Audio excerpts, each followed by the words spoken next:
Hello, I am Bekir Farhad Yilmaz from ADS Engineering. I'm back with a new educational video. In this training video, I will explain how to reset to factory settings in AGS880 series drivers. If desired, let's perform operations together on the demo set without wasting time. To reset AGS880 series drivers to factory settings, we access the menu.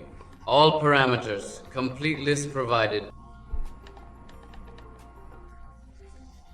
We are approaching the stage where we will initiate the process of restoring a total of 9606 parameters from the specific 96 parameter group.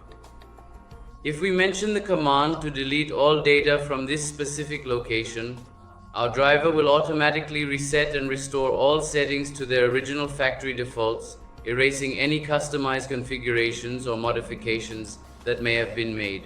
Our transaction is completed now.